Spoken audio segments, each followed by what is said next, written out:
In laws है ना, वो पहले एकदम ऑर्थोडॉक्स थे। तो हम लोग इतना घूंघट निकालने का मतलब किसी के साथ बात करने का होता ही नहीं। ज्यादा एक्सपेक्टेशन रखोगे तो उसमें संबंध बिगड़ने के चांसेस बढ़ जाते हैं। पूछा कि आपकी विश क्या है, तभी बातों बातों में मैंने बोल दिया कि आगे पढ़ाई करनी, लेकिन वही नहीं है। सास बहू के बदले में एज अ फ्रेंड रहोगे तो कोई प्रॉब्लम नहीं होता है। जैसे हर सक्सेसफुल मैन के पीछे एक वुमन का हाथ होता है, लेकिन इस केस में देखा जाए तो एक सक्सेसफुल बहू के पीछे एक इंडिविजुअल सासू माँ, और उनकी सासू माँ की सक्सेस के पीछे बहू का हाथ है। अपनी ही सेल्फ डिस्कवरी की जर्नी में वो खुद को कितना एम्पावर करती गई और मुझे कितना सपोर्ट करती गई, आओ देखते हैं।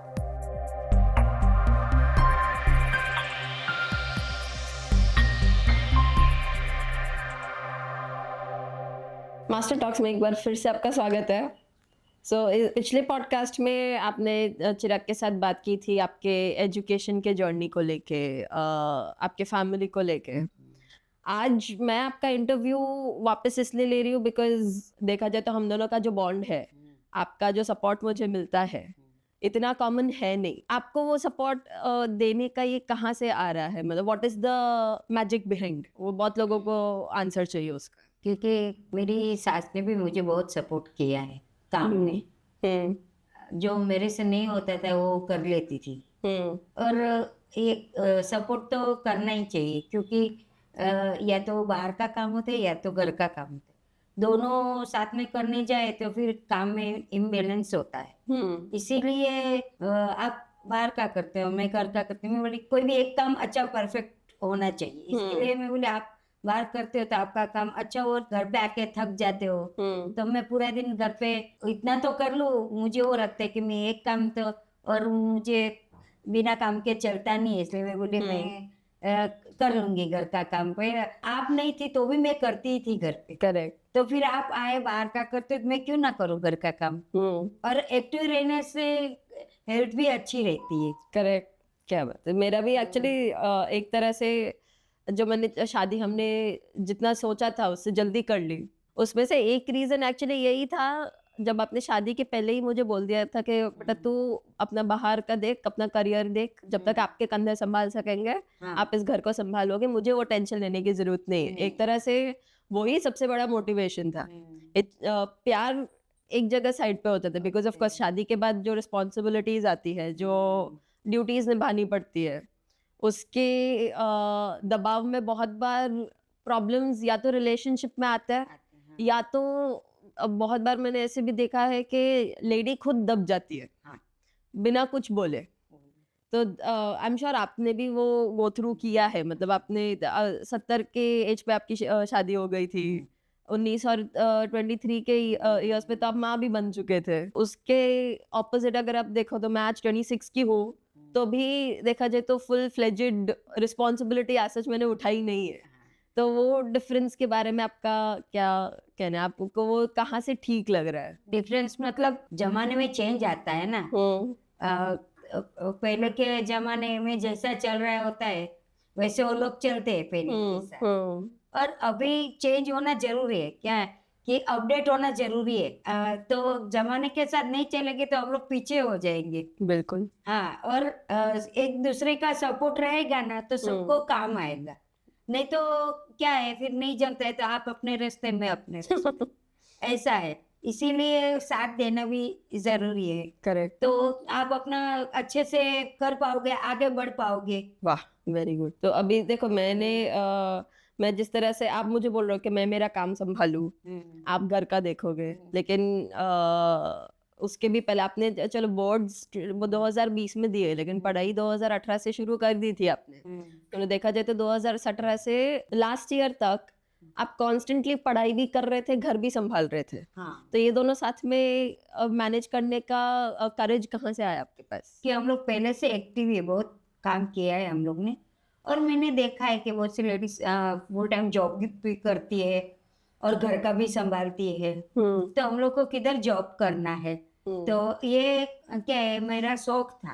तो वो शौक कोई भी हालत में मुझे पूरा करना ही है, इसीलिए पढ़ाई भी करते थे और घर का भी करते थे। और क्या है कि कुछ एक्स्ट्रा काम नहीं था, खाना पकाना 2 टाइम, बाकी तो मेड आती है तो हो जाता है, और सब एक दूसरे को समझ लेते हैं, कोई एक काम नहीं हुआ तो चलता है, ऐसा तो हो जाता है। मतलब एक्सेप्टेंस एक तरह से कि हाँ। छोटी मोटी चीजों में हाँ। लेट गो करना चाहिए। करना चाहिए। ओके। तो आपकी एज अ सासू माँ क्या एक्सपेक्टेशंस आप यूजुअली रखते हो फ्रॉम अ बहू रानी? अभी जैसे बाहर देखा जाए तो टिपिकल सोसाइटी में टाइम पे उठना चाहिए, टाइम पे सब खाना बना होना चाहिए, बट ये ड्यूटी है, सब खत्म होना चाहिए, ये सब खत्म होने के बाद जो चाहिए कर, लेकिन वो एक्सपेक्टेशन का ही जोर इतना ज्यादा होता है कि और कुछ करने का ना टाइम बचता है ना एनर्जी। हाँ। लेकिन आपके मेरे बदौलत जो एक्सपेक्टेशंस है वो कंपैरेटिवली अलग है, तो क्या एक्सपेक्टेशंस के साथ आप मुझे लेके चलते हो? देखो, मुझे ना बेटी नहीं थी, तो मुझे एक ऐसी बेटी चाहिए थी, और मेरी एक्सपेक्टेशन पहले से ऐसी रही कि मेरी बहू है ना मेरे साथ एज अ फ्रेंड जैसे रहे। तो ऐसा फ्रेंड जैसे रहे ना, तो उसमें एक्सपेक्टेशन नहीं रहता है। क्या बात है, मतलब एक्सपेक्टेशंस ही नहीं है, क्लीन स्लेट, हाँ। जैसा है सही है। ज्यादा एक्सपेक्टेशन रखोगे तो उसमें संबंध बिगड़ने के चांसेस बढ़ जाते हैं। Expectations lead to disappointments. Very good. दूसरा मुझे ये भी पूछना था, मैंने आपको 2018 से जैसे मैंने आपको देखा है, एट दैट पॉइंट आप सिर्फ मेरे बॉयफ्रेंड की माँ थी। आज 3 साल हो गए शादी को, उसमें भी मैंने काफी चेंज देखा है।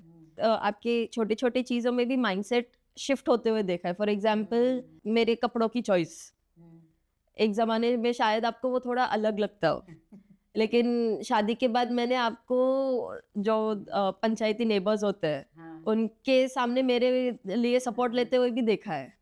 तो वो शिफ्ट आप कैसे लाए? वो शिफ्ट लाना जरूरी है, क्योंकि मैंने आपको बोला ना कि अपडेट होना जरूरी है, क्योंकि जो नेबर्स के साथ हमें जिंदगी नहीं निकालनी है, Correct. आपके साथ निकालनी है। तो मैं आपका एक्सेप्ट करूँ, आप मेरा करो, आप भी हमारे साथ एडजस्ट हो गए, क्योंकि हमारी फैमिली में जो है वो आपके फैमिली में नहीं होता है। तो आप भी एडजस्ट कर रहे हो, तो मैं भी एडजस्ट करूँ, और आप पहले से ऐसे रहे हो, तो मैं क्यों आप में चेंज लाऊं?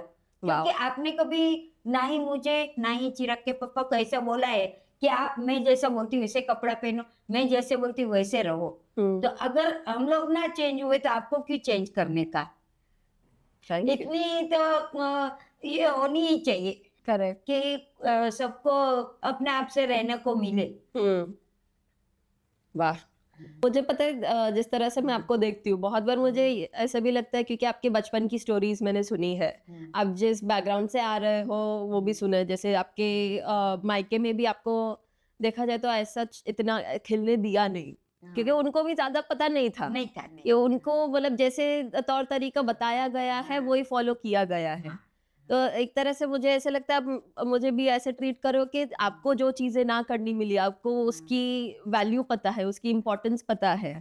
तो एक तरह से आप भी मुझे उस तरह से खुली छूट दे रहे हो कि आपको भले ना करने मिला, लेकिन आपको वो पास ऑन नहीं करना जो आपको जैसे यूजुअली बोलते हैं ना कि मेरी सास ने मेरे साथ ऐसा किया तो मैं तेरे साथ ऐसा करूंगी। लेकिन आपने एक वो जो बोलते हैं ना जनरेशनल ट्रॉमा बोलते हैं साइकोलॉजी में, वो आपने ब्रेक किया है। वो करना इजी था कि आपको अपने आप को बहुत ज्यादा एक्सप्लेन करना पड़ रहा था, बहुत ज्यादा समझाना पड़ रहा था, कुछ ऐसा था? नहीं, ऐसा हर बार नहीं होता था।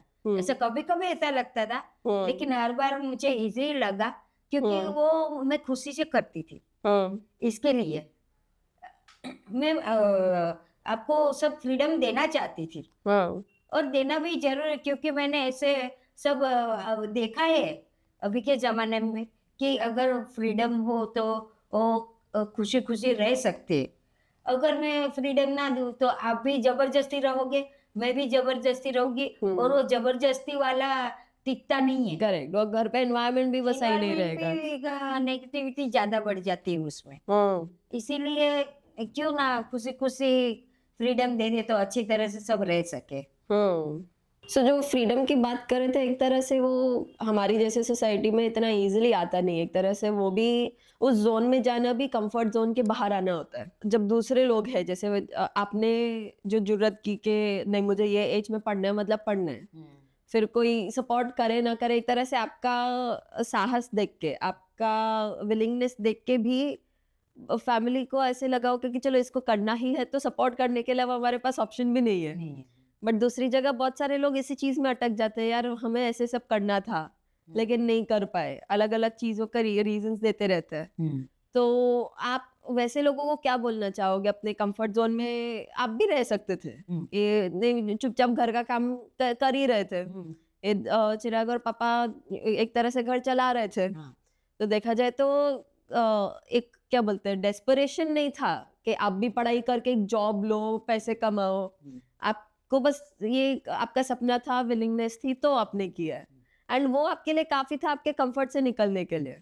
बट बहुत लोग नहीं निकल पाते, तो उनके लिए आप क्या कहना चाहोगे? मैं बोलती हूँ अपने माइंड को चेंज करो और थोड़ा बाहर निकलो, पेपर पढ़ो, अब अच्छी अच्छी बुक्स पढ़ो, घर में अपनी इच्छा व्यक्त करो कि मुझे ये करना है और बोलो सबको।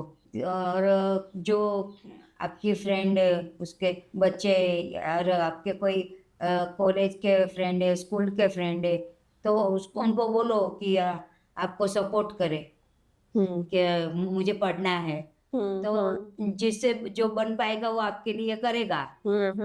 तो ऐसे बैठे रहने से कुछ नहीं होगा, थोड़ा आपको भी एक्शन लेना पड़ेगा। करेक्ट। तो आप सबका सपोर्ट ले सकते हो। घर में नहीं तो बाहर तो सपोर्ट मिल ही जाएगा। आपका ऐसे फ्रेंड सर्कल है, कोई आपके पूरा स्कूल है, कॉलेज है, ऐसे किधर भी आप जाके ऐसा बोल सकते हो कि मुझे ये करना है, उसके लिए क्या करना पड़ेगा, किसकी जरूरत है। तो ऐसे ऐसे आगे रास्ते खुलते जाते हैं। तो एक तरह से कि इंटेंशन अगर बना दो हाँ। तो धीरे धीरे रास्ता निकलता जाएगा। हाँ। जैसे बोलते हैं ना, कायनात आपको बताती जाएगी कि ऐसे ऐसे करना है। तो जैसे आप बोल रहे हो कि बात करो, आपकी जो भी विशेस है, आपका जो भी डिमांड है, वो दूसरों को बताओ। क्या आपके लिए हमेशा से इतना इजी था आपके फैमिली के साथ इतना खुल के बात करना, इतना ओपन कम्युनिकेशन रखना? नहीं, तो कैसे चेंज हुआ वो? इन लॉज है ना, वो पहले एकदम ऑर्थोडॉक्स थे। तो हम लोग इतना घूंघट निकालने का मतलब किसी के साथ बात करने का होता ही नहीं। फिर हम लोग में ऐसे सास ससुर बैठे तो हस्बैंड के बाजू में भी हम लोग ऐसा बैठते नहीं थे, वो ऊपर बैठते थे, हम लोग नीचे बैठते थे, ऐसा घूंघट निकाल के। फिर धीरे धीरे धीरे ससुर ऑफ हो गए, घूंघट निकालना बंद कर दिया, सर पे पल्लू लेना बंद कर दिया। फिर धीरे धीरे बच्चे लोग बड़े हुए, पढ़ाई की, फिर हम लोग ने ड्रेस पहनना शुरू किया। बाद में ऐसा धीरे धीरे सब चेंज होता गया। फिर बच्चे को कॉलेज करवाया, तो तभी मेरे छोटे बेटे ने पूछा कि आपकी विश क्या है। तभी बातों बातों में मैंने बोल दिया कि आगे पढ़ाई करनी, लेकिन हुई नहीं है। तभी उसने मुझे सपोर्ट किया, थोड़ा पुशअप किया। एक टाइम में भी कंटाल गई थी क्योंकि उसमें प्रोसीजर बहुत लंबा था इसके लिए। तो जब आप कंटाल गए थे तभी भी आप गिव अप कर सकते थे, कुछ ऐसे कॉन्सिक्वेंस तो था नहीं कि ये नहीं करूंगी तो कुछ ऊपर नीचे हो जाएगा। तो वो डिटर्मिनेशन कहाँ से आया, वो लगे रहने का? वो लगे रहने का मेरे बेटे ने सब भागा दौड़ी किया और बोला नहीं अभी शुरू किया है तो करना ही पड़ेगा। उसने बहुत मतलब बहुत पुशअप किया और बहुत सपोर्ट किया और मेरे छोटे बेटे ने, और अब ये मैं सब कर पाई। और वो लेक्चरर तो सब कॉलेज के प्रिंसिपल वगैरह उसके पहचान वाले थे, तो उन्होंने भी सपोर्ट किया। कॉलेज की फीस बोले ज़्यादा नहीं लूँगा, और पढ़ाई में भी हम लोग सपोर्ट, मार्क्स वगैरह सब अच्छी तरह से दे देंगे, ऐसा सब। सो जब खुद के पैरों पे खड़े होने की बात आती है, बहुत लोग बस अपने अपब्रिंगिंग को, अपने फैमिली को अपना जो भी है सच समझ के हाथ धर के बैठ जाते हैं। कि जो है जैसा है चुपचाप एक्सेप्ट करके यही मेरी लाइफ है करके बैठे रहते हैं। हाँ। आपने हिम्मत की है वो सबको तोड़ के अपने अपने खुद के बलबूते पे कुछ बनने की, आपके खुद के पैरों पे आप फाइनली खड़े हो रहे हो, आपके खुद के पर फाइनली निकल रहे हैं। And of course there is एक फाइनेंशियल एलिमेंट भी जुड़ा हुआ है इसमें कि आपको भी खुद का अपना एक फाइनेंशियल बैकअप रेडी रखना है सो दैट आप किसी और पे डिपेंडेंट ना रहो। तो बस ये कंफर्ट के वजह से, ये डर के वजह से लेडीज बैठे रहते हैं कि चल रहा है ना, किसी मतलब खुद से करने की क्या जरूरत है। तो ये लेडीज को आप क्या बोलना चाहोगे? देखो इतने साल में भी ऐसी ही थी, लेकिन अभी ये पढ़ाई किया और बहू को देखते हैं कि वो भी अब कमाती है तो उसको भी ऐसा अच्छा लगता है, वो उसको किसी के पास हाथ फैलाने की जरूरत नहीं पड़ती, वो अपना जो चाहे वो खरीद सकती है और अपने तरीके से रह सकती है। तो मैं भी सोचती हूँ कि मैं भी ऐसा करूँ कुछ, तो करना चाहिए, क्योंकि अभी क्या है, अभी ऐसा रहता है कि अर्निंग कम होती है और ये खर्चा ज़्यादा रहता है, तो इसमें एक्स्ट्रा हम लोग कुछ मांग नहीं सकते हैं। करेक्ट। तो मन मार के बैठना पड़ता है। तो ऐसा मन मार के ना बैठना पड़े तो हम लोग उठ के कुछ करें, तो हम लोग अपने आप जो चाहे वो ले सकते हैं। तो ये आगे बढ़ना चाहिए और सब करना चाहिए। So, आपको जितना पढ़ने का शौक है, I am of course very sure कि बहुत सारी चीज़ें आपके दिमाग में जो ये चेंजेस आए हैं, सो ये जो आपके माइंडसेट में जितने सारे चेंजेस आए हैं, आपने धीरे धीरे अपनी कितनी सारी सोच बदली है, चाहे वो बहुओं को लेके हो या अपने आप को लेके हो, आपके काम को लेके हो, फैमिली को लेके हो। तो जितना आप पढ़ते हो आई एम श्योर वो बुक्स में से भी आपने वो लेसन लेके खुद पे अप्लाई किया है। तो ऐसी एक कौन सी बुक है जिसने आपको सबसे ज़्यादा इम्पैक्ट किया है ये चीज़ों में? मैंने 2 बुक पढ़ी थी, एक तो सुधा मूर्ति की थी और दूसरी रश्मि बंसल की थी। वो ऐसे सोनल मोदी ने उसको गुजराती में ट्रांसलेट किया था। मैं तनुषी मानवी हूँ, मतलब सब अलग अलग लेडीज का उसमें दिया था कि सबने पढ़ाई कर करके फिर अपना अपना खुद का बिजनेस खोला था और उसमें सक्सेस हुए नहीं हुए, फिर ऐसे आगे बढ़ते ही गए। करेक्ट। तो मैं बोली हम लोग भी ऐसा कर सकते हैं, इसलिए मुझे भी लगा कि हम करें हम थोड़ा बहुत। वाह।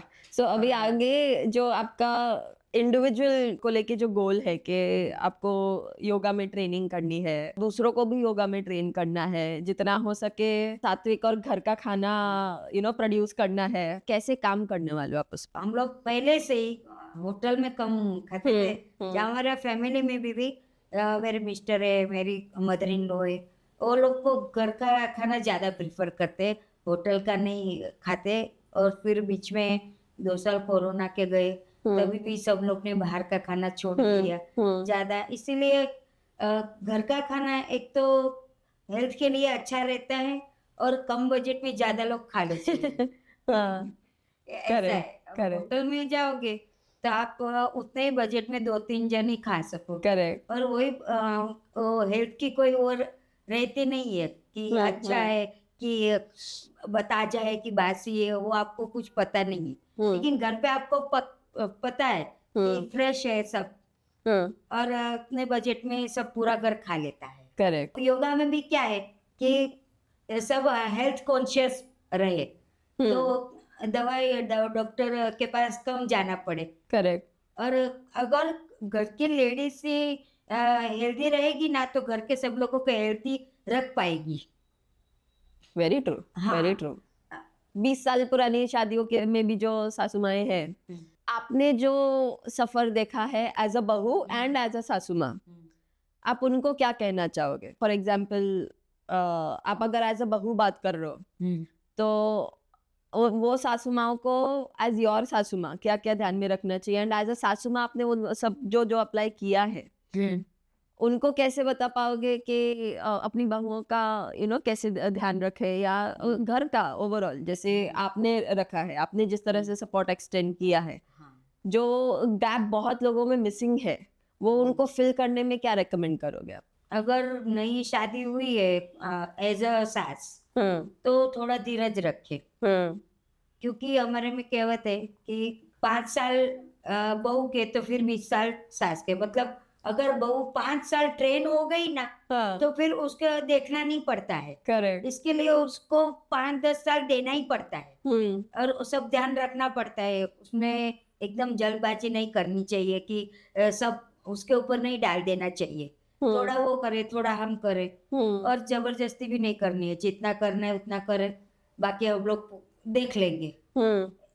और एज अ बहू के रिस्पेक्ट करो सास का, और वो आपको जितना फ्रीडम देती है, तो आप उसका उपयोग करके और थोड़ा उनको कभी कभी सपोर्ट भी दिया करो।